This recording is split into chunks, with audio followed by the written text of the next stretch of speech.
Je suis Maodekou Kofi Wisdom. Donc, je suis économiste de formation et je travaille aujourd'hui en tant que coach et formateur sur le programme Innovap qui forme essentiellement et accompagne les femmes entrepreneurs. En parlant de l'entrepreneuriat en général, c'est vrai que j'interviens en tant que formateur sur le domaine de l'entrepreneuriat. Je forme les entrepreneurs, par exemple, à trouver une idée d'entreprise, à pouvoir structurer cette idée-là et surtout à élaborer le modèle économique qui soit viable et surtout aussi à pouvoir faire une étude de marché pour voir si vraiment cette idée peut être vendue sur le marché. Donc, il y a pas mal de choses que nous faisons dans l'accompagnement pour vraiment aider les entrepreneurs à mieux structurer leur entreprise. Miwar, c'est un projet de CAFDO. CAFDO, c'est la communauté d'Afrique francophone sur les données ouvertes. Donc, c'est un projet qui a été lancé par CAFDO pour donner des mini-subventions à des chercheurs, à des personnes de la société civile qui ont des projets pour permettre l'accès aux données dans un domaine précis. Ça peut être dans l'entrepreneuriat, dans la santé, dans d'autres domaines, etc.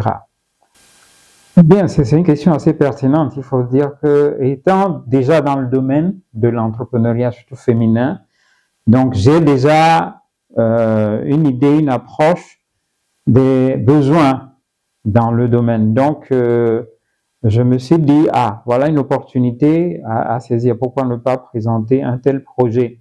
Parce qu'aujourd'hui, c'est vrai, il y a des données sur l'entrepreneuriat féminin au Togo, mais c'est assez éparse. C'est-à-dire, pour pouvoir trouver ces données, il faut aller par ici et par là. Donc, ce n'est pas centralisé. Donc, c'est difficile vraiment d'avoir accès à ces informations. Donc, c'est pourquoi je me suis dit, pourquoi ne pas monter ce projet-là. Et heureusement, j'ai été choisi. Oui, en réalité, c'est une plateforme web sur laquelle nous allons mettre à disposition des données quantitatives sur l'entrepreneuriat féminin. Donc, vous pourrez trouver, par exemple, sur cette plateforme le nombre d'entreprises créées par les femmes au cours des années passées. Et dans quel secteur exactement. Et aussi, vous pourrez retrouver sur cette plateforme les difficultés réelles que rencontrent les femmes entrepreneurs. Donc, ça veut dire qu'il y a des cas qu'on va mettre à disposition, en fait, qu'on va essayer sur lesquels on va faire des zooms pour que les gens puissent savoir réellement quelles sont les difficultés que les femmes rencontrent, quels sont leurs challenges. Et donc, cela va donner l'opportunité aux décideurs, que ce soit de public ou privé, voilà, de pouvoir vraiment faire des analyses et prendre des décisions qui s'imposent pour pouvoir soutenir vraiment l'entrepreneuriat féminin qui est aujourd'hui émergent, il faut le dire. Le défi, il y en a plusieurs. Il y a plusieurs défis pour les femmes entrepreneurs. De par leur statut déjà, elles sont marginalisées pour ce qui est de l'accès au financement, même au marché. Donc, je pense qu'il y a un travail à faire à ce niveau. Elles ont de réelles difficultés pour accéder au financement. Et donc, je pense que les données statistiques qu'on va mettre sur la plateforme vont pouvoir contribuer vraiment à soutenir les décisions publiques ou bien à orienter même ces décisions-là pour pouvoir vraiment aider ces femmes-là. Donc, comme je l'ai dit tantôt, c'est un site web. Donc, on aura fait une communication sur les plateformes de réseaux sociaux dès que la plateforme sera opérationnelle pour que le public soit au courant de l'existence de cette plateforme. Comme ça, on pourra avoir l'affluence des gens qui pourront visiter et avoir accès à l'information. Non, pas statique. Juste les données sont dynamiques. Donc, ça sera une plateforme évidemment dynamique qui doit être mise à jour. En réalité, la plateforme n'offre pas d'accompagnement. Mais la plateforme est une source d'information, tout simplement, même pour les entrepreneurs et pour les bailleurs ou bien d'autres décideurs techniques. Donc, c'est à ces différents acteurs-là de faire de cette information ce qu'ils veulent.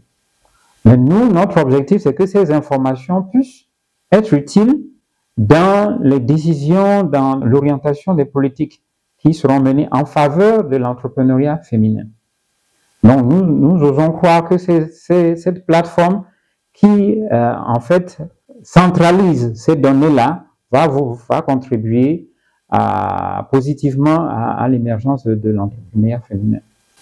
En réalité, la différence, c'est que vous n'avez pas forcément une visualisation graphique, par exemple sur la plateforme du CFE, à moins que ce soit des rapports téléchargés ou bien chargés sur la plateforme.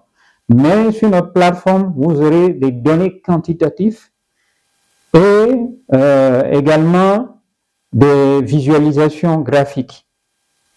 Donc, pour voir l'évolution, par exemple, du nombre d'entreprises créées par les femmes. Vous voyez? Donc, il y a des tableaux de bord synthétiques pour améliorer un peu la visualisation de ces données-là. Alors que sur les plateformes des autres acteurs, en fait, c'est des données qui sont données en vrac. En termes de pourcentage et de chiffres, c'est tout. Mais notre plateforme veut être dynamique. Ah, mais moi, j'étais ému. Franchement, j'étais ému parce que j'ai vu que le nombre de projets, c'est 66 personnes qui avaient soumis leur projet. Donc, il n'y a que 12 qui ont été retenus et dont je suis pas le Togolais, le Togo fait partie. Donc, vraiment, je suis ému pour une première fois.